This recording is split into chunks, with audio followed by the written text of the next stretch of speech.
서주라는 그 주나라 하면은 여러분들 뭐 어떤 제도를 가장 먼저 떠올릴 겁니다. 봉건제도라는 제도. 주나라가 상나라를 물리치고 나서 주나라의 왕은 이렇게 했죠. 자기 일족을, 형제들을 자기들이 정복한 지역, 이전에 상나라 지역에 다 그 제후로서 분봉을 하죠. 그래서 일종의 간접 위임 통치를 하게 됩니다. 그래서 이제 주나라하고 상나라는 이제 조금 다른 양상으로 발전되는 양상이 이제 좀 보이는데, 그 주나라 때부터는 청동기가 먼 지역도 상당히 다 유사해집니다. 굉장히 일관성 있게 이제 발전하는 그런 모습들이고, 이 지도에 나타나는 이제 가장 동북쪽에 먼 제후국이 연나라죠. 여기가 우리 조선하고 가까웠던. 그리고 이 진나라, 여기는 위나라, 송나라, 노나라, 제나라, 그리고 이제 이 주 호경이라고 나온 데가 이게 이제 주나라의 중심입니다. 그리고 나급은 제2수도 낙양, 로양, 여기는 시안, 여기는 로양. 오늘날 이 지역을 중심으로 이제 청동기가 이제 많이 발견이 되는데요. 서주 청동기, 서주시대 청동기의 가장 큰 핵심은요, 상하고 많이 다른 양상 하나는 바로 청동기에 새겨진 이런 명문입니다. 장문의 명문. 이 명문들, 상나라 사람들도 물론 명문을 그 청동기에 주조했습니다. 아까 우리 부호 그 명문에서도 알 수 있듯이. 그렇지만 상나라 사람들은 명문의 어떤 그 맥락, 어떤 콘텍스트, 맥락이 들어가는 어떤 스토리가 들어가는 그런 명문을 길게 쓰지는 않았어요. 그렇지만 주나라 사람들은 서주시대가 되면은 서주 전시기에 걸쳐서 서주가 한 270년 정도 존속을 했는데, 그 시기 전시기에 걸쳐서 상당히 많은 명문을 만들어냅니다. 현재까지 발견된 그 상까지 포함해서 명문이 새겨진 청동기가 아마 2016년에 한 16,700점 이 정도 됐으니까 지금 한 17,000~18,000점 이렇게까지 발견이 되어 있을지도 모르겠네요. 그렇게 많은 이제 명문이 새겨진 청동기가 있고, 그 중에서 그런데 명문이 한 100자 이상 새겨져 있는 청동기들, 그 쓰여져 있는 청동기들은 수량이 아주 많지는 않습니다. 한 100여 점 될까요? 100점에서 몇 점? 한 100, 200점? 이 정도 되고, 이제 그거는 그래서 이제 우리한테 사마천이 쓴 사기 같은 역사 문헌에서 전해주지 않는 다양한 이야기들을 또 우리한테 전해줍니다. 근데 이제 그렇다면은 청동기에 새겨진 명문은 그 어떤 내용을 담고 있을까요? 여기 보면은 지금 첫 번째가 전공, 전쟁에 가서 공을 세운 기록, 자기를 드러내는 기록입니다. 이거는. 그리고 전공을 세우니까 이제 왕이 상을 하사했죠. 그래서 그걸 기념하기 위해서 만듭니다. 그리고 왕명을 완수했을 때, 또 하나는 중요한 책명, 관직을 하사받았을 때, 내가 어떠한 관직을 하사받아서 왕이 나한테 이런 선물을 내리니까 그걸 기념하기 위해서 청동기를 만든다. 심지어 이런 것도 있습니다. 어느 집안하고 소송을 합니다. 우리가 소송을 해서 이겼어요. 그럼 그 소송 내용을 기록해 놓기도 하고요. 그리고 이제 뭐 토지 분쟁 같은 게 있으면은 토지 분쟁의 결론을 또 거기 써놓기도 하고, 어떤 거는 자기 집안, 조상들의 내력, 집안의 역사를 또 간략하게 써놓은 것도 있습니다. 다양한 내용이 있지만은 이 기록 자체가, 청동기라는 도구는 우리가 이제 청동 예기라고 부르듯이 제사 용구입니다. 제사를 지낼 때 쓰는 도구죠.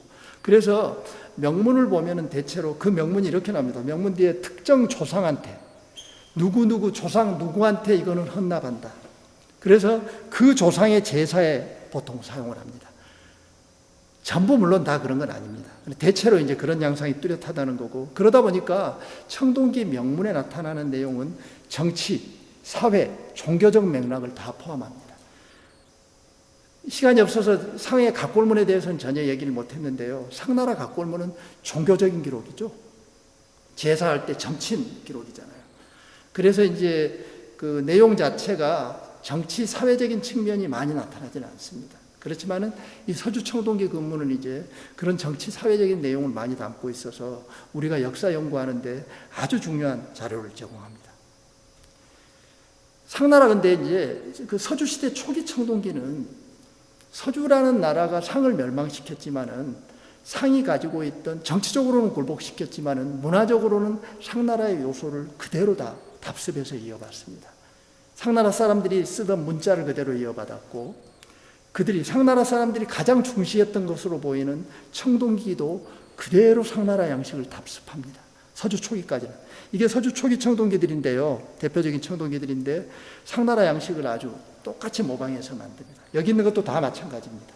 그리고 상나라 때는 주로 청동기의 주종을 이루는 게 주기가 많았습니다. 술그릇이 식기보다. 이 사진은 지금 사실 식기가 좀 많이 있는 편입니다만은 이건 좀 특이한 경우고, 주기, 술그릇을 아주 다양하게 만든 걸로 상나라 사람들은 유명합니다.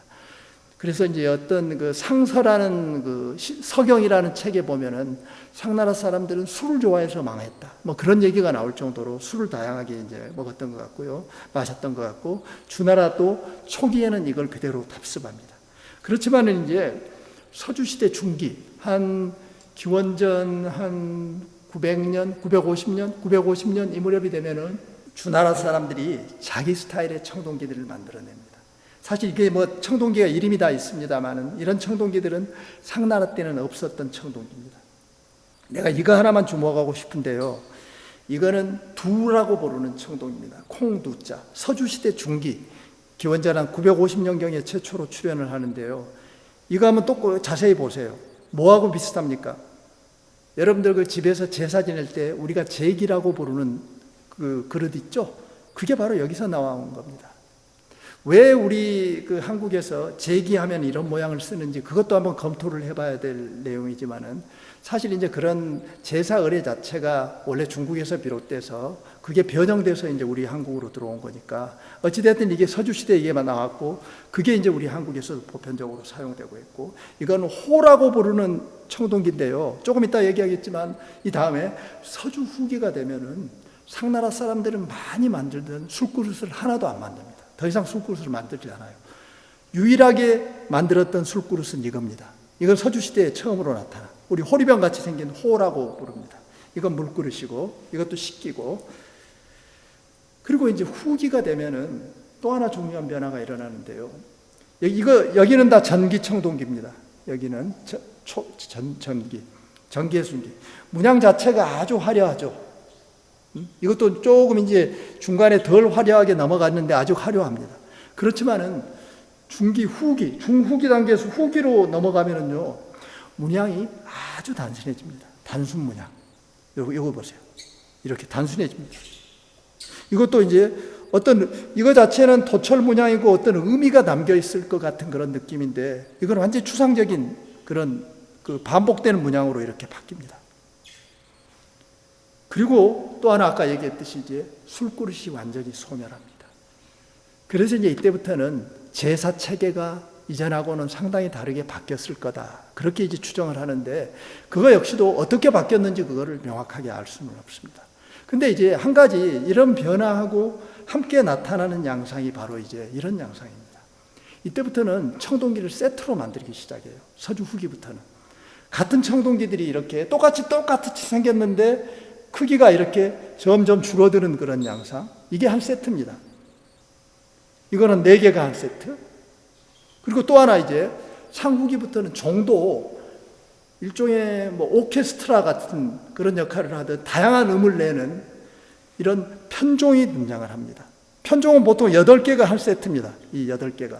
근데 이 경우는 지금 이제 16개가 그러니까 더 복잡한 음을 낼 수 있는 16개, 8개짜리 2개로 구성된 그런 청동종인 거죠.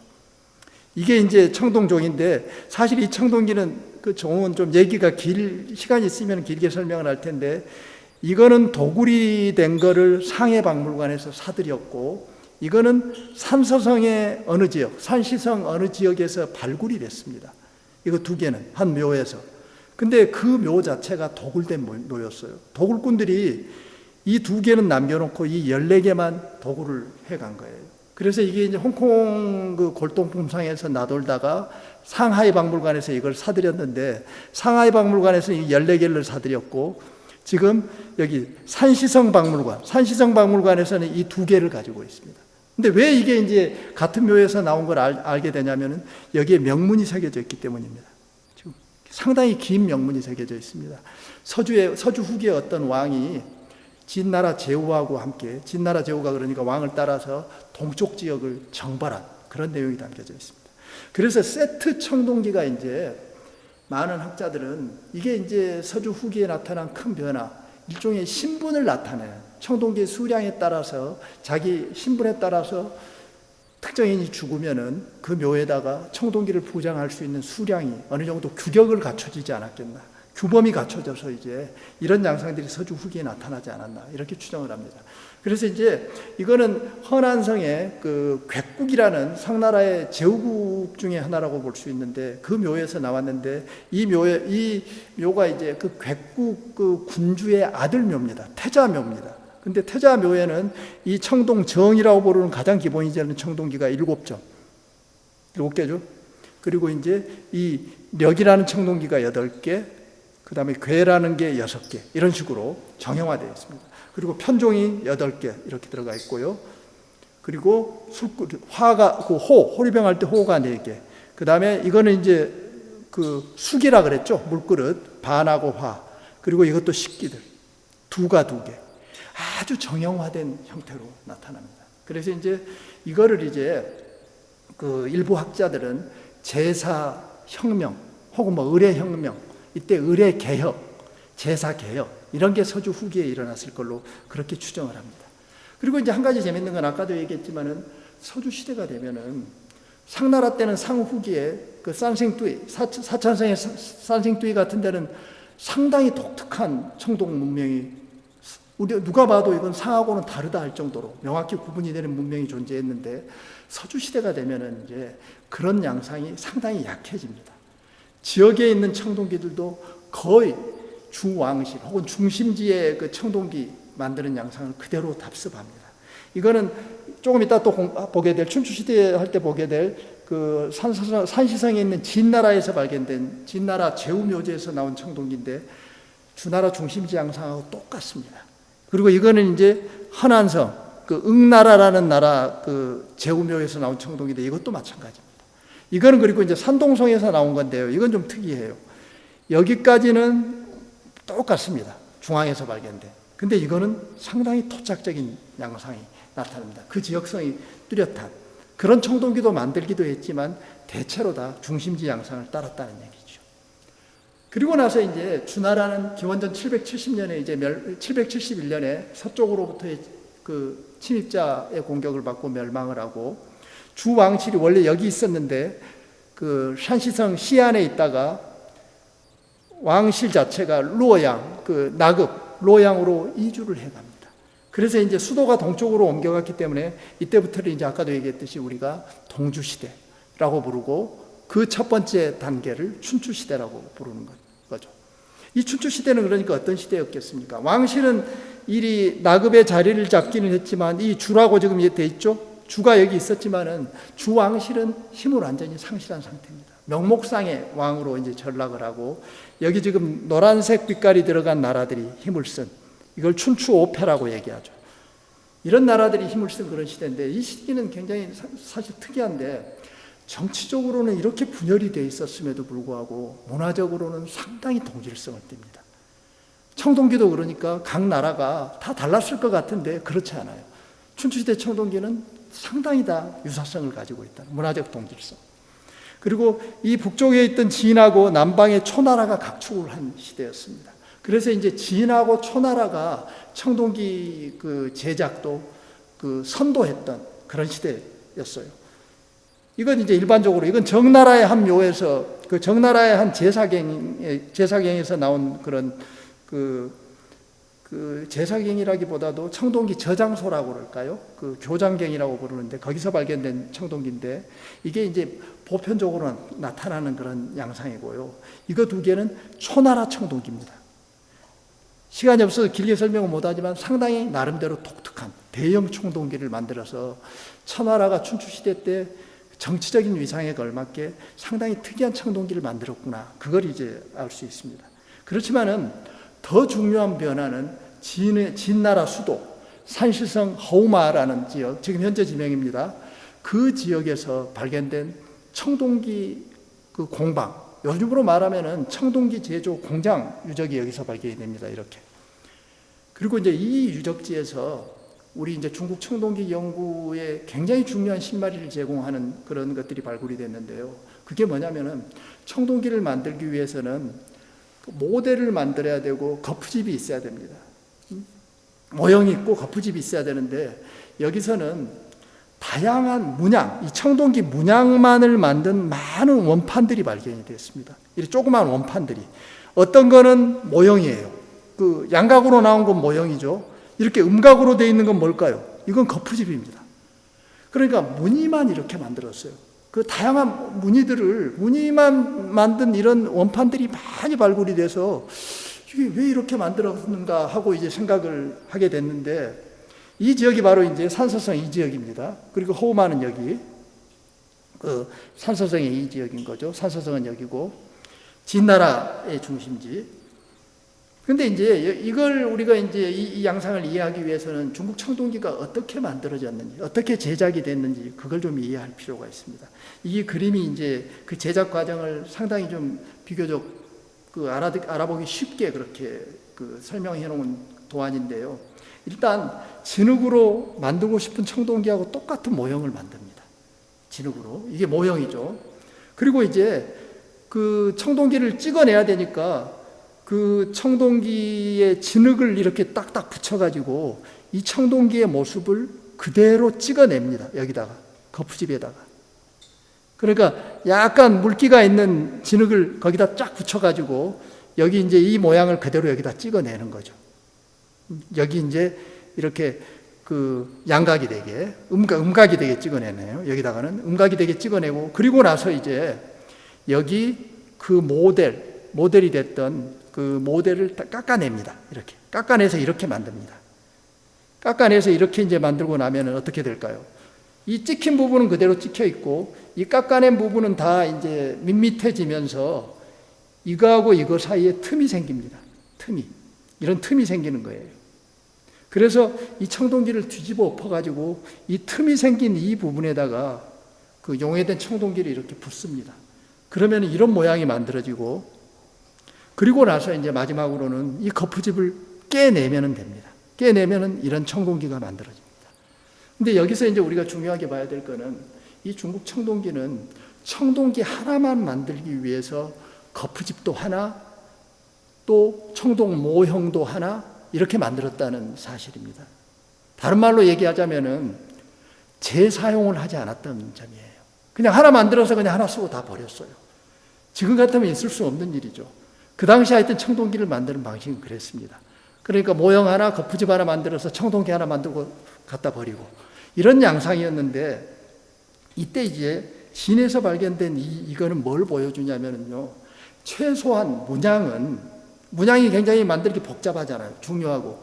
이 문양은 이렇게 원판을 만들어 놓고 청동기를 만들 때 이거는 따로 붙여가지고 반복적으로 사용했을 가능성을 보여준다는 얘기입니다. 그러니까 이건 뭐예요? 이전까지만 해도 이 춘추시대 진나라 이전까지만 해도 똑같은 청동기는 하나도 없다고 해도 과언이 아니죠. 모양을 같이 만들 수는 있지만은 공정 자체는 그것도 두 번을 통해서 만들어진 거죠. 똑같은 쌍둥이 같은 청동기라도. 근데 이제 이 춘추시대 2단계에 들어서부터는 최소한 문양만큼은 똑같이 이렇게 이걸 사용해서 만드는 청동기가 나오기 시작했을 거라고 추정한다는 거죠. 그러니까 청동기가 약간 더 대량 생산될 수 있는 그런 토대가 마련이 됐고, 또 하나 중요한 건 이 지도가 중요한데, 여기 지금 이 산서성 북부의 훈위안이라는 지역에서 이제 어떤 이 모양의 청동기가 출토가 됐습니다. 근데 이 북부 훈위안은 허우마에서 여기 거리가 600km가 넘습니다. 상당히 먼 거리입니다. 그리고 여기 지금 여러분들 보기 만리장성이 보이죠? 만리장성 쪽에 일종의 이민족, 융적이라고도 부를 수 있는 그런 이민족들이 살고 있는 지역에서 이런 청동기가 발견이 됐습니다. 근데 이 청동기를 이렇게 이제 자세히 살펴보니까 허우마에서 나온 그 청동기 가지고 이 부분, 지금 내가 동그라미 쳐놓은 이 부분이 바로 이겁니다. 근데 허우마 아까 그 청동기 공장, 주조 공방에서 이거하고 똑같은 이런 조각, 그러니까 문양만 만든 원판이 발견이 된 거예요. 이건 뭘 의미하는 걸까요? 이 당시에 이미 이제 허우마에서 만들어진 진나라 수도에서 만들어진 청동기를 쫙 북쪽 600km 떨어진 그 지역까지 일종의 수출했을 수도 있는 그런 양상들. 그리고 이제 청동기가 단언하기는 어렵지만은 일종의 재화로 물물 교환하는 그런 대상으로도 사용됐을 수 있고 그런 양상들을 보여줍니다. 춘추 시대에 들어와서 가장 청동기에서 이제 나타나는 큰 변화 중에 하나를 이걸로 들 수 있겠습니다. 그리고 나서 이제 전국 시대로 이제 중국이 넘어가는데요. 춘추 시대하고 전국 시대의 가장 큰 차이는 뭐냐면요. 춘추 시대는 이제 주왕실이 무너지고 봉건 질서가 주왕실 중심의 봉건적인 질서가 조금씩 이제 와해되는 단계였어요. 그렇지만 아직까지도 봉건적인 양상들이 그대로 좀 존속이 되는 그런 시대였습니다. 그러니까 전쟁을 할 때도 그 전국 시대는 그냥 이제 죽기 살기로 전쟁을 하는 시대였다면은 춘추 시대까지만 해도 전쟁의 법도 뭐 예의 이런 걸 지키는 아직까지 큰 전쟁이 있기는 했지만은 전국 시대 같이 그렇게 예를 들면은 뭐 살상사 수에서도 전국 시대 뭐 한 10분의 1 정도밖에 안 될 정도로 그런 이제 시대적인 차이가 있었어요. 근데 전국 시대가 되면은요, 아까도 얘기했듯이 처음에 얘기했듯이 진이라는 나라가 그 한위조 세 나라로 분리된 시대, 그게 이제 453년이라고 얘기했는데 이 시대에서 기원전 221년까지 한 230여 년간 이 시대는 서주의 봉건 질서가 완전히 무너졌던 시대입니다. 그리고 이제 춘추 시대까지만 해도 여러 나라가 병존을 했는데 그 나라들이 대체로 이제 7개 나라로 그 이렇게 병합이 됩니다. 전국 칠웅이라고 얘기를 하죠. 그리고 그 각각의 7개 나라는 절대 군주가 통치를 합니다. 파워를 완전히 가지. 그래서 영역국가도 출현을 하고 여기서부터 여기까지는 내 땅이야 하는 그런 영역국가 개념 이런 것들이 이제 출현하기 시작을 하고 그래서 군주 중심으로 나라를 이끌어 나가는 그리고 이제 7개 나라가 서로 상쟁을 했죠. 전쟁을 심하게 합니다. 그래서 시대명 자체도 그 영어로는 이걸 이렇게 얘기합니다. Warring States Period 이렇게 얘기합니다. Warring. war는 전쟁이죠. 전쟁하는 시대. 전쟁하는 나라들의 시대. 이렇게 부를 정도로 전쟁이 심했습니다. 그리고 이제 그 전쟁의 와중에 국가는 발전을 거듭했던 것 같아요. 경제적으로도 발전하고 도시들도 많이 생겨나고. 전쟁을 많이 하다 보니까 이제 어떻게 됐겠어요? 각 나라마다 경쟁 시스템에 들어가니까 능력 있는 인재를 등용을 하게 되고 각 나라에서 그 인재를 구합니다. 그러다 보니까 어떻겠어요? 개인이 부각이 되고 이제 그 와중에 이제 이 혼란스러운 시기이기도 하고 또 발전하는 시기이기도 하다 보니까 중국에서 이제 중국 역사상 그 일종의 뭐 추구 시대라고 볼 수 있겠는데요. 우리가 말하는 오늘날의 중국의 토대가 이제 만들어진 시기를 전국 시대라고 볼 수 있을 텐데 여러 가지 양상 중에서도 문화적으로 뭐 경제적으로 뭐 정치적으로 여러 가지 발전을 했지만 그 중에서 가장 중요한 거는 전국 시대 사람들이 만든 사유체계, 사상의 발달일 거예요. 세상이 혼란스러우니까 많은 사람들이 다양한 생각들을 하게 됩니다. 어떻게 하면 세상을 좋게 만들까? 그래서 이제 그런 사상을 우리가 제자백가라고 얘기를 하고 그 시대는 바로 그러다 보니까 사상의 황금 시대다. 그리고 그 사상 자체가 이제 우리 한국까지 포함한, 일본도 포함한 동아시아 정신 문명의 토대가 거기서 나왔다고 그렇게 보고 있는 것이죠. 이런 상황이 되다 보니까 전국시대가 되면은 이전하고는 또 상당히 다른 청동기들을 만들어냅니다. 근데 그 전국시대 청동기의 가장 큰 핵심 중에 하나는 예술적 미를 추구한 화려한 청동기들을 만들기 시작했다는 점이에요. 그 이전까지만 해도 청동기는 제사를 위한 기물로서 아름답게 만들기는 했습니다. 근데 그거 자체가 우리가 이걸 과연 예술품을 만들기 위해서 이 청동기를 이렇게 만들었을까 하는 확신을 가질 수가 없어요. 이 사람들은 제사 도구로서 그냥 조상한테 제사를 아주 소중하게 최대한도로 지내기 위해서 이 기물을 만들지 않았을까 이런 생각을 할 수 있는데 과연 그 장인들이 이걸 예술품으로 생각했을까? 그거에 대해서는 100% 장담하기가 어려운데 전국시대부터는 이제 그거하고는 다르게 예술품으로서의 청동기 그런 양상들이 뚜렷이 나타나기 시작한다는 점입니다. 이게 이제 굉장히 전국시대의 재밌는 양상 중에 하나입니다. 이게 이제 전국 칠웅 전국 칠웅의 지도죠. 역시 초나라가 이제 남방에서 큰 나라로 발전을 했고요. 남방에서 청동기가 발전을 했고, 이 서쪽에 있던 진나라, 이 지금 한위조는 원래 또 다른 진나라에서 갈라진 나라고, 이 진이 나머지를 다 집어삼켜서 이제 기원전 221년에 통일을 하게 됩니다. 그리고 각 나라마다 자기들 나름대로 상당히 독특한 청동기들을 만들어냈던 시대입니다. 아까 얘기했듯이 근데 이제 전국시대 청동기의 가장 뚜렷한 특징을 하나 들자면은 아주 화려한, 이때부터는 이제 일반적으로 그 옛날식 청동기도 안 만들었던 건 아닙니다. 그렇지만은 이때부터 청동기는 이제 굉장히 컬러풀해집니다. 이거 보세요. 다양한 그 보석류가 상감이 된 돌이나 그 뭐 금을 상감하기도 하고, 도안 자체도 상당히 모양도 다양해집니다. 화려한 상감이 이제 그 청동기에 그 들어가기 시작하고요. 그리고 이거는 지금 투조식, 속이 비치는 그런 청동기 양식을 또 만들어냅니다. 청동기 자체가 이제 이제 기존의 양상보다는 그 어떤 개인적인 어떤 미를 추구한다 그럴까요? 내가 즐기기 위한 그런 모양을 만들기 위한 그런 이제 청동기의 양상이 전국시대부터 이제 뚜렷이 나타나기 시작합니다. 그리고 또 하나 이제 중요한 게 전국시대, 춘추시대부터 그런 양상이 나타나는데 전국시대에는 이제 더 본격적으로 청동기에 새기는 문양 자체가 그림인 시대가 옵니다. 그림. 여기 그림을 그래요. 문양을 새겼는데 이거 다 그림이에요. 그리고 이 그림 자체가 그냥 그림이 아니라 우리한테 그 당시 어떤 그 사회 상황을 보여주는 그런 그림들입니다. 이거 한번 보세요. 이거는 지금 아마 이게 사천성, 쓰촨성에서 발굴된 그런 청동기로 추정하는데요. 이 지금 층층마다 다 다른 그림이 그려져 있습니다. 이 첫 번째 제일 위에 이거 한번 볼까요? 이건 뭘까요? 이거는 지금 화살 싸고 있는 모습입니다. 화살을 싸고 있는 그 공술대회 하는 거죠. 두 사람이 활을 싸고 있죠. 한 사람, 오른쪽 사람은 다 쌌고 왼 사람은 이렇게 겨냥하고 있고요. 그리고 이 오른쪽 이건 뭘까요? 이거는 그 당시 그 중국 고대에서 굉장히 중요한 양상인데요. 뽕나무 채취하는 겁니다. 뽕나무로 이제 뽕나무를 채취해가지고 우리 옷 같은 거 만들고 그렇게 하기 위해서 뽕나무 채취하는데 여기 한번 보세요. 이 여성분은 나무 위에 올라가 있죠. 그리고 이제 밑에 있는 사람들은 그걸 줍고 있는 그런 양상들. 이것도 지금 다 공술대회의 연장입니다.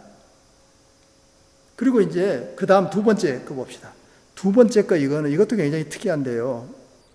이거는 일종의 연회, 축제, 뭐 자기들끼리 어울려서 노는 그런 양상들을 그 형상화해 놓은 그런 그림인데요. 이 지금 아래쪽에 이거 보면은요, 여기 한번 자세히 보세요. 자세히 보면은 이거는 지금 편종을 연주하는 겁니다. 종을 연주하는 거고, 여긴 지금 북이 있습니다. 북을 연주하는 장면. 여기 있는 사람들이 다 지금 악기를 연주하고 있는 그런 모습을 명확히 보여줍니다. 그리고 이제 이 오른쪽은 뭐냐면은 사냥 모습입니다. 사냥하는 모습들을 그대로 형상화했고, 그 다음에 세 번째 라인은 뭘까요? 세 번째 라인은 전쟁 모습입니다. 그 씬 자체가 이제 바뀌죠. 전쟁으로 바뀌어서 여기 보세요. 이거는 지금 이걸 타고 뭘 합니까? 공성전을 하고 있는 겁니다. 성을 올라가고. 이건 성 위에 있는 사람들이 아래를 공격하는 그런 모습. 이건 더 재밌습니다. 이건 뭘까요? 밑에. 이건 수군입니다. 배를 타고 공격을 하고, 이 육지에서 이제 대응을 하고 있는 모습들. 배 타고 두 배가 전쟁을 하고 있고. 이건 이제 동물 도안으로 이제 동물 모양으로 마지막 이 아랫부분, 이 맨 아랫부분이죠. 동물 모양. 이런 이제 이전에 볼 수 없었던 상당히 화려한 청동기를 이제 전국시대 때 또 다른 양상으로 이제 만들어냅니다. 그리고 아까 이제 내가 얘기했듯이 예술품으로서의 청동기라고 이제 얘기를 했는데, 여러분들이 보기에 지금 이런 것들, 이건 왜 만들었을 것 같습니까? 목적이 제사일까요? 어떤 목적으로 만들었는지 모르지만은 뭐 용도가 있었겠죠, 이것도. 이게 무슨 뭐 받침대로 쓰이기도 하고 뭐 그랬을 텐데, 그럼에도 불구하고 이거는 어떤 조형미를 위해서 만든 게 좀 아니라고 부정하기, 그게 아니라고 보기 어려울 정도로 그런 양상들이 이제 전국시대 이런 조각품에서는 뚜렷이 나타난다는 점입니다. 그리고 이거는 이제 이거는 사실 전국시대 건 아니에요. 그 한나라 때 만들어진 겁니다. 한나라 때 한 기원전 한 1세기, 2세기경에 나온 건데, 이게 박산로라고 부릅니다. 우리 여러분들이 다 알고 있는 백제 금동향로인가요? 그거에 이제 원형이라고 할 수 있는, 이게 이제 백제 거보다는 한 400~500년 연대가 빠른 걸로 알고 있는데요. 그렇게 이제 여기서 이제 먼저 이게 만들어지고 백제까지 이제 전파됐을 거다. 그렇게 이제 추정을 합니다. 그리고 이제 전국시대가 되면은 이제 청동기를 가지고 이제 또 다양한 다른 것도 만들어내는데, 가장 많이 사용했던 게 또 동전입니다. 동전. 참 이것도 그 동전 자체도 사실 이제 전국시대 때 많이 만들기는 했지만은 춘추시대부터 계속 그 동전을 사용한 양상이 나타납니다. 그리고 이 동전은 상당히 이것도 재밌는 양상인데요. 여기 지금 이제 포패라고 먼저 써놨는데, 이건 뭐냐면 이 포는 이게 이제 그 진나라 계통의 나라들, 삼진이라고 보통 그러는데, 한위조라는 나라에서 주로 썼던 그 주나라 계통, 주나라에서도 쓰고 그런 이제 그 당시 화폐였는데, 동전이었는데, 이거는 농기구에서 유래한 걸로 그렇게 봅니다. 농기구 양상. 그래서 초기에 발견된 이 동전은 상당히 크고 무거워요. 그리고 여기다 구멍이 뚫어져 있어요. 홈이 파져서 여기다가 나무만 꽂으면은 실제로 도구로 활용할 수 있게. 그게 돈으로도 그 당시 이제 물물 교환할 때 돈으로도 쓰였던 그런 양상들이 뚜렷이 나타납니다. 그러다가 이제 전국시대가 되면은 화폐로서의 기능이 강해지니까 이제 농기구로서의 기능은 다 사라지는 거죠. 그리고 여기 지금 명문이 새겨져 있잖아요. 이런 명문은 이제 쉽게 얘기하면 발행처입니다. 그 돈을 어디서 만들어요? 도시 이름이라든지 이제 이런 중요한 사항들 여기 이제 써놨고요. 그리고 이제 두 번째가 이건 도패. 돈은 칼도자입니다. 화폐는 화폐할 때 패자고, 이게 이제 중요한 도패죠. 여기도 지금 3개나 있는데, 이건 여러분들 보면은 아는 학생들이 있을 거예요. 명도전이라고 그렇게 들어봤을 텐데, 이것도 역시 도구에서 발전된 거라고 봐야 되겠죠. 이거는 칼이죠, 칼 모양. 실제로 칼로 사용하다가 이제 이것도 이제 돈으로 발전을 한 건데, 이거는 주로 연나라하고 제나라 지역에서 많이 사용을 했습니다. 그리고 이제 연나라에서 만든 지금 이런 도패에는 실제로 이렇게 써져 있었어요. 이걸 이렇게 명도, 이렇게 명도라고 이렇게 써져 있으니까 이걸 가지고 이제 명도전이다. 그렇게 이제 이름을 불렀던 거죠. 연나라 사람들이 있었던 거를. 그래서 이제 우리는 지금 우리 한반도에서도 연나라 사람들이 있었던 명도전이 좀 발굴이 되죠. 그래서 이제 서로 교역을 하고 그런 흔적을 알 수 있는데요. 이미 이제 전국시대가 되면은 상당히 보편적으로 이런 동전을 사용했던 것 같고, 또 이런 원전, 이제 원래 동전이 이제 이런 모양으로 진화를 하게 되는데, 이런 것도 전국시대 위나라 같은 나라들 중심으로 이런 청동기도 이제 청동으로 만들어서 이제 동전을 많이 이제 유포하는 그런 양상들이 뚜렷하게 이제 전국시대 때 출현합니다. 그리고 이제 여기서 내가 크게 다루지는 않았지만은 도장도 청동으로 많이 만듭니다. 그거는 이제 여기서 뺐습니다만은, 이런 양상들이 이제 가장 잘 표출된 전국시대 청동기가 가장 흥미롭게 발견된 사례 중에 하나로서 한 묘를 여러분한테 보여주고 싶은데요. 그 묘가 바로 후베이성 아까 우한 지역에서 멀지 않은 후베이성에 있는 쇠이저우라는 수주, 우리 한국 발음은 수주입니다만은 쇠이저우 시에서 발굴된 증후을묘라는 게, 이게 1979년인가 발굴이 됐을 텐데, 증후는 뭐냐면 증나라 이름입니다. 증나라 제후 을의묘라는 겁니다. 증나라 제후 을의묘. 왜 그러냐면 이 묘가 대형 묘가 발굴이 됐는데, 여기 있는 청동기에 새겨진 명문이나 이런 걸 통해서 이게 증나라 제후 의례묘구나 그걸 이제 알 수 있고, 이 묘가 만들어진 연대는 대체로 기원전 433년으로 그렇게 추정을 합니다. 상당히 이제 대형 묘예요. 여기 보면 알 수 있죠. 이 묘가 얼마나 큰지. 사람들이 이렇게 개미같이 이렇게 보이고 큰 묘가 이렇게 있는데, 이 묘의 특징은 전국시대 후기 이제 남방에서 전국시대에 발견된 그런 묘인데요. 이렇게 묘가 확실히 구획이 나눠져 있다는 점입니다. 네 구획으로. 그리고 네 구획이 다 기능이 달라요. 그래서 이제 전국시대 후기가 되면은 아마 생시 공간으로서의 묘, 자기가 살았던 그 생시 공간을 축소해서 묘를 만들지 않았겠나 그렇게 추정을 하고, 조금 이따 보겠지만은 진시황릉은 그게 이제 정확하게 반영이 된 그런 양상으로 뚜렷하게 나타나죠. 근데 이 증후을묘에서도 이제 여기 보면은 이거는 동쪽이니까 동실이라고 부르는데 그게 이겁니다. 이 증후을의 그 관하고 첩들의 관 이런 것들이 이제 여기 부장돼 있었고요. 그 다음에 여기 이쪽, 이거는 이제 서실인데, 그 서실에서는 이거 첩들 묘입니다. 이거는 첩들 관입니다. 같이 묻힌 첩들 순장된. 그리고 이 북실은 뭐냐면은 일종의 무기고 역할을 했던 그런 건데요. 무기들하고 이제 어떤 청동기 같은 그런 것들이 이제 여기 부장이 되어 있었습니다. 그리고 이제 이 가운데, 이거는 뭐냐면은 이제 중간실이고, 어떤 학자들은 이걸 예악궁이라고도 얘기합니다. 예하고 악궁이라고도 얘기를 하는데, 그러니까 이제 궁전이 있으면은 궁전의 정 가운데 이제 거기서 이제 의례도 지내고 풍악도 울리고 그렇게 하는 공간으로 이제 추정을 하는 건데, 이게 사진, 복원된 모습이 이런 모습입니다. 여기는 근데 주종을 이루는 부장품들이 다 악기들입니다. 이제 종을 걸어놓은, 여기도 다 악기들이죠. 다 악기들이 이렇게 들어가 있습니다. 현악기, 타악기 다 있었습니다, 여기에. 그리고 이제 여기 예악궁에서 핵심을 이루는 게 바로 이겁니다.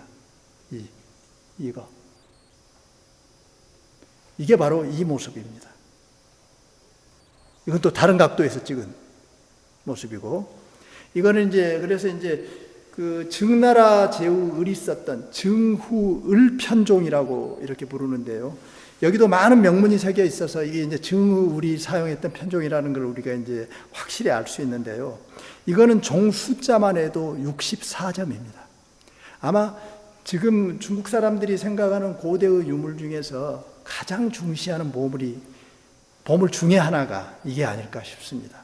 그래서 이 편종이 발견되고 나서, 그리고 이 편종은 지금 고대 그 시대하고 똑같이 연주가 가능합니다. 지금도.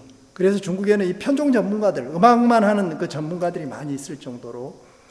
근데 이 편종이 중요한 건 뭐냐면은, 재밌는 거는 이 편종 발견되고 나서 이제 중국은 이렇게 많이 합니다. 우리나라에도 가끔 중국 유물을 가지고 와서 순회 전시를 하는데, 자기들의 그 보물들을 서양이라든지 일본, 유럽, 미국 이런 다양한 지역에 보내서 순회 전시를 많이 합니다.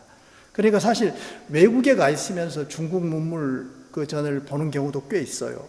근데 이 증후을 편종, 이건 워낙 중요한 유물이니까 이게 발굴이 되고 나서 중국에서 어떤 법을 만들었냐면은 해외로 반출해서는 안 되는 유물을 만들기 시작했어요. 이 증후을 편종이 바로 넘버 원입니다. 1번. 굉장히 중요하니까 값을 따질 수가 없는 그런 이제 유물인 것이죠. 그리고 이 증후을묘에서는 또 많은 청동기들이 나왔습니다. 이 오른쪽에 이 사람이 이제 유골을 가지고 복원한 증후을의 얼굴 모습인데, 한 40대 중반 정도로 추정을 합니다. 증후을 묘에서 나온 기물 중에 가장 화려한 게 이거라고 볼 수 있습니다. 아주 화려해요. 투조식으로 만든 증후을 반준이라고 얘기하는데, 이건 반이고 이건 준. 이게 이 위에 얹어져 있었어요. 이렇게 올라가 있는, 하나가 세트로 이루는. 그리고 이것도 재밌는 기물인데요. 투조식으로 구멍이 뽕뽕뽕 뚫어져 있습니다. 이거는 그래서 이거는 뭐라고 부르냐면 얼음 빙자를 쓰고 빙감이라고 부르는 청동기인데요. 감은 이제 이 그릇 이름입니다. 근데 이건 용도가 뭐였냐면요. 어떻게 추정을 하냐면은 이 초나라 지역은 상당히 더운 지역이죠.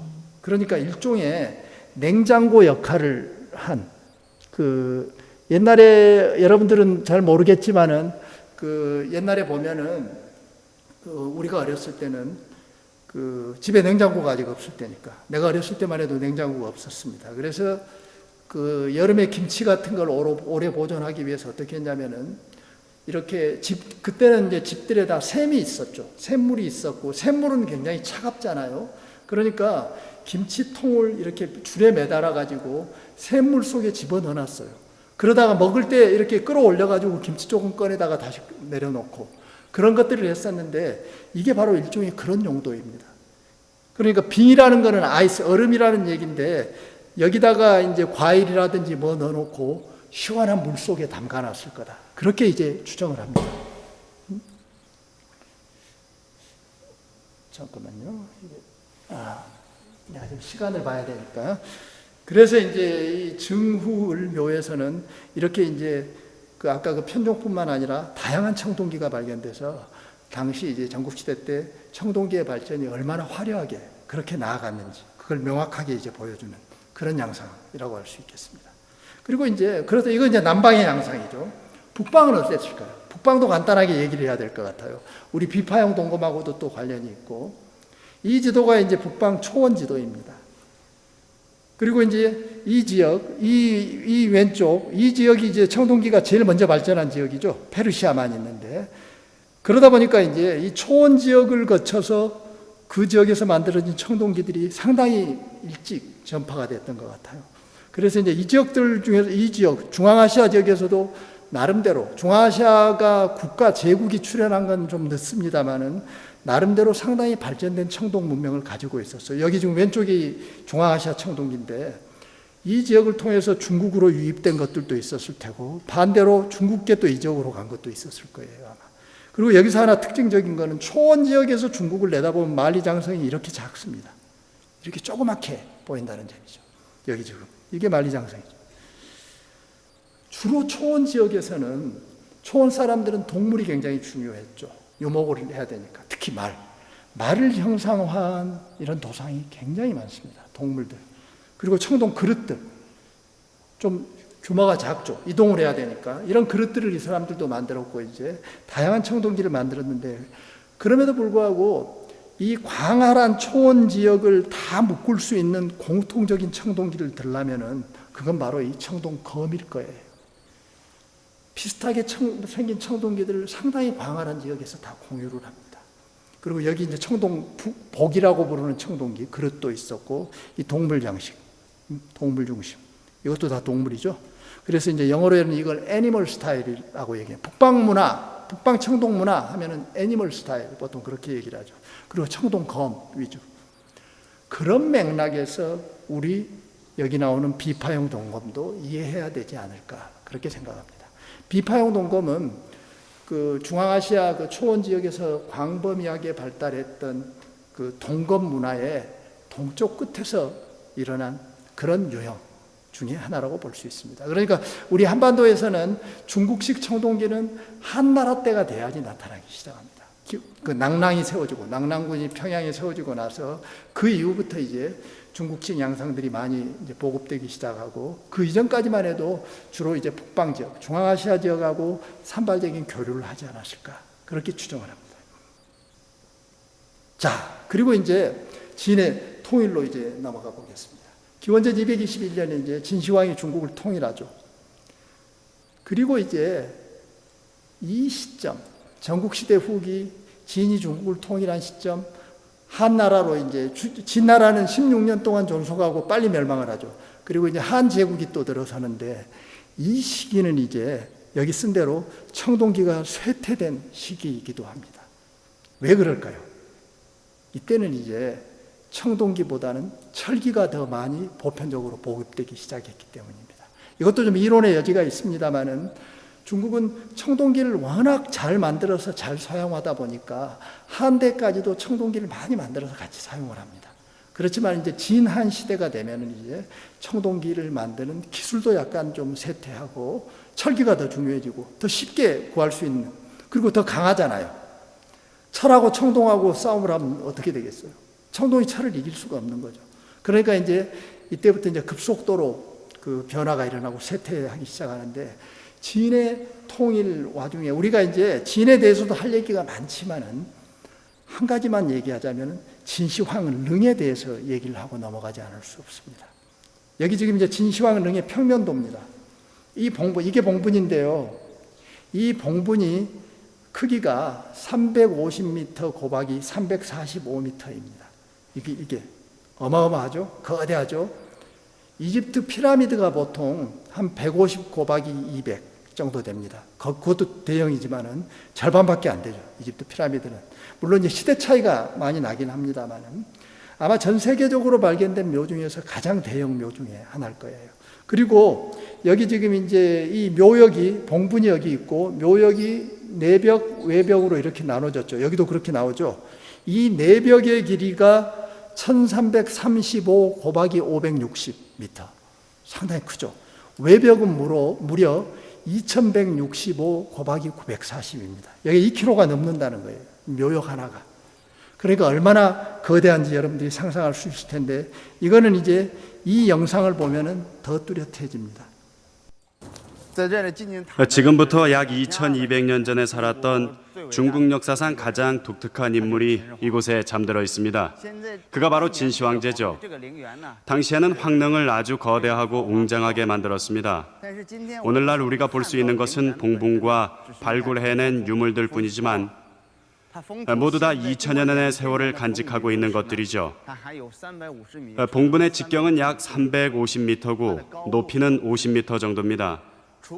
그 주변에서 40여 년에 걸친 발굴 작업을 통해서 400여 개의 무덤과 많은 배장갱들을 발견했습니다.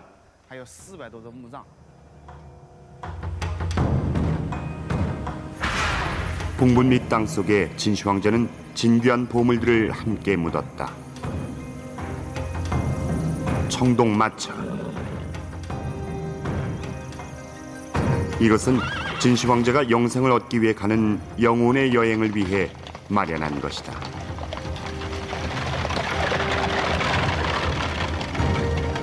황제의 영혼을 모실 동반자들도 있다. 600마리 이상의 말들이 이 거대한 무덤에 함께 묻혔으며 시종의 형상을 한 토용들이 말의 무덤을 굽어보고 있다.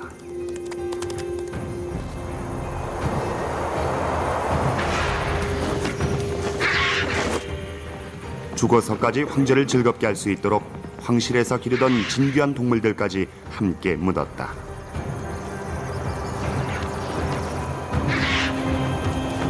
각각의 건물들은 거대한 황릉과 관련된 일을 담당하는 곳이다. 후손들이 제사를 지낼 사당이 있고 제사에 참석할 손님들을 맞기 위한 건물도 있다. 56평방킬로미터의 땅이 오직 한 사람만을 위해 할애됐다. 30년에 걸쳐 70만 명이 동원돼 완성한 황릉이다. 각각의 용경은 지하 미술관이라고도 할 수 있다. 이것은 무희와 고기의사 토용이다.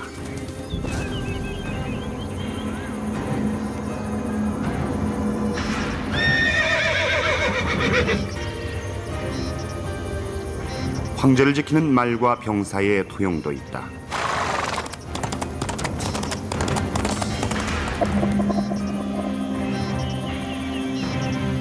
진귀한 물건들 외에도 황제의 후궁과 자제들까지 황제와 함께 순장했다.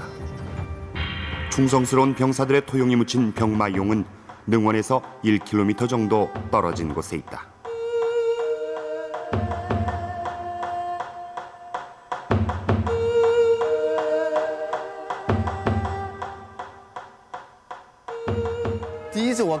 처음 진시황릉을 찾았을 때 2200년 전에 살았던 위대한 황제시여, 이곳에서 편히 쉬소서 하고 마음속으로 빌었지만 사실 그 긴 세월 동안 이곳에서 비바람을 맞으면서 계셨어도 아무것도 모르시겠죠. 하지만 진시황제가 남겨놓은 유산은 오늘날의 중국의 문화와 경제, 그리고 또 사상에까지 많은 영향을 미치고 있습니다.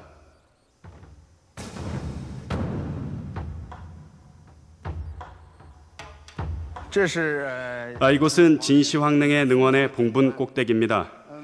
저 왼편에 병마용이 있고요. 그리고 이곳에서 그리 멀지 않은 곳에서 새로운 용갱이 발견됐습니다. 이 지금 동영상을 보고 진시황릉의 그 크기, 그리고 그 안에 묻혔을 다양한 부장품들, 아마 그리고 거기에 청동기도 어마어마하게 많은 양이 부장이 되어 있을 것입니다. 그런데 지금 사실 진시황릉의 봉분은 아직 발굴하지 못하고 있죠. 거기 내용이 지금 어떤 유물이 들어있을지, 그거는 이제 발굴을, 그 주변만 그동안 이제 발굴한 거고, 거기는 그래서 이제 상당히 그 높은 기술을 요구하기 때문에 좀 이제 후대에 밀어놓고, 지금도 이제 외국 그 독일 학자들이나 이런 사람들이 와서 지속적으로 발굴을 하고 있습니다. 그래서 이제 청동기도 많이 썼고, 그때는 철기도 많이 썼는데, 진시황이 이제 중국을 통일하고 나서 여러분들 다 아는 대로 여러 가지 이제 통일 정책을 편 것 중에 도량형 통일이 있죠. 그래서 이제 진시황이 중국을 통일한 이후부터는 그 전국적으로 상당히 그 이제 같은 그 양상의 그 무게라든지 사이즈가 같은 도량형 기가 많이 발견이 됩니다. 이 첫 번째 거는 이제 일종의 그 청동 저울추죠. 권이라고 불렀던 저울추예요. 다 무게가 다 같았겠죠.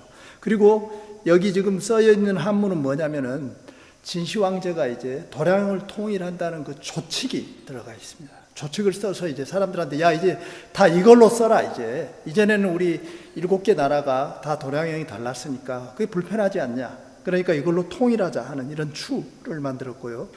이거는 보통 이제 양기라고 얘기를 하는데요. 이거는 이제 양을 따지는 거죠. 양을. 그래서 이제 이런 모양. 이것도 역시 이제 조칙이 여기다 들어가 있습니다. 이런 조칙들을 넣어서 그릇을 가지고 이제 그 어떤 그 쌀이라든지 곡물들의 양을 그 재는 그 도구로서 이런 것들을 이제 사용했다는 거죠. 그리고 이제 진 이후의 한대에도 아까 얘기했듯이 다양한 청동기들이 지속적으로 사용이 되기는 합니다. 그렇지만 이제 아까 얘기했듯이 또 그 철기한테 이제 그 자리를 내주고 그때부터는 이제 철기 시대로 들어간다고 볼 수 있을 겁니다. 지금까지 이제 그 한 2000년 동안 하나라 때부터 그 하나라가 실존했는지 여부는 아직 의문의 여지가 있지만 하나라에서 진나라 때까지 청동기의 핵심 부분을 살펴봤습니다. 사실 시간이 충분치 않아서 하고 싶은 얘기를 상당히 많이 못한 그런 측면이 있습니다. 상나라만 가지고 해서도 한 2시간 해야 되고 각 시대별로 이렇게 한 2시간씩 해야 되는데요. 어찌됐든 여러분들이 이제 중국 청동기에 대해서 어느 정도 이제 맛보기 정도로라도 최소한 어느 정도 기본 지식은 이 강의를 들으면 얻게 될 것입니다. 그래서 이제 그 제가 이 강의를 마치면서 여러분들한테 이제 당부드리고 싶은 거는 이렇게 이제 여러분들이 중국 고대 문명이 그 당시 동아시아의 그 중심 센터로서 상당히 화려하게 발전했다는 걸 알 수 있을 거고 그 고대 문명의 정수가 바로 오늘 우리가 살펴봤던 다양한 청동기였다는 것을 알게 됐을 겁니다. 그리고 이제 그 청동기를 통해서 그 청동기를 향유했던 그 시대에 우리가 이제 동아시아 문명이라고 얘기하는 여러 가지 양상들이 그 시대에 다 창출이 된 겁니다. 우리 아까 서두에 내가 얘기했듯이 그 19세기까지 우리 조선의 지식인들은 고대 중국에서 나온 문헌들을 가지고 공부를 하고 그걸 최고의 가치로 여기고 살았습니다. 그때까지만 해도 아마 우리 선조들은 조선시대까지 선조들은 우리 동아시아 문명, 한국, 일본까지 다 포함한 베트남도 포함시킬 수 있을지도 모르겠네요. 물론 이제 조금씩 정도 차이가 있겠지만은 전체 동아시아 문명의 요람으로서 고대 동아시아 문명의 요람으로서의 중국 고대 문명, 청동기를 기반한 중국 고대 문명을 수용하고 그거를 찬양하면서 우리 선조들은 그렇게 이제 중국적인 걸 추구하고 중국 학문을 배우려고 노력을 하고 그렇게 살았습니다. 그렇지만 이제 20세기 아까 얘기했던 대로 민족주의 사상이 보편화되면서 중국은 멸시의 대상으로 이제 이렇게 전락을 하게 됐지만 지금 한국 사람들한테 중국을 우리가 제대로 하기 위할 뿐만 아니라 우리 한국 정근대 역사나 그 문명을 이해하기 위해서는 사실 고대 중국 문명, 중국 고대 문명의 이해가 필수적이고 그 아까도 얘기했듯이 핵심을 차지하는 게 바로 이 청동기입니다. 그러다 보니까 이 청동기를 그냥 중국 거야 하고 그냥 그렇게 무시하고 그러기보다는 적어도 내가 생각하기에는 인류의 공동유산, 우리가 다 향유할 수 있는 공동유산으로서 향유의 대상으로서 중국 청동기를 우리가 이제 열린 마음을 가지고 배우려고 노력을 하고 우리도 또 그걸 즐기려고 거기서 그 미적인 기호를 찾고 그 당시로서는 그게 이제 가장 하이테크였잖아요. 고대의 하이테크 문명이었던 중국 청동기를 알려고 노력을 하고 거기서 역사도 공부하고 또 이제 우리 한반도에도 끼친 영향들, 동아시아 전체에 끼친 영향 이런 것들도 같이 공부할 수 있으면 좋겠습니다. 그래서 제가 여러분들한테 마지막으로 드리고 싶은 말씀은 이제 아까 서두에서 얘기했잖아요. 한국 사람들은 청동기 하면 비파용 동검을 가장 우선적으로 떠올리는데 그것도 물론 이 비파용 동검에 대해서 연구를 하고 소중히 여기고 우리가 새로운 걸 밝히려고 노력하고 그 유래를 따지고 이런 연구들은 지속적으로 해나가면서도 오히려 이제 그 이면에 그 너머에 있는 비파용 동검보다 너머에 있는 중국의 중원 지역에 있는 다양한 청동기들을 같이 여러분들도 공부하고 즐길 수 있었으면 좋겠습니다. 이거는 그러니까 중국만의 것이 아니고 내가 보기에는 우리 인류 전체가 그 서양에서도 많은 학자들이 중국 청동기를 연구하듯이 그런 우리가 연구의 대상이기도 하고 또 문화적인 어떤 기호 대상으로도 삼을 수 있는 그런 거다라고 여러분들한테 말씀드리고 싶고 여러분들이 이 수업을 통해서 중국 청동기를 알고 여러분들이 지식의 폭이 더 넓어지고 그걸 통해서 더 지혜가 생길 수 있는 그런 계기가 되면 좋을 것 같습니다. 감사합니다. 오늘 제 수업은 여기까지 하겠습니다.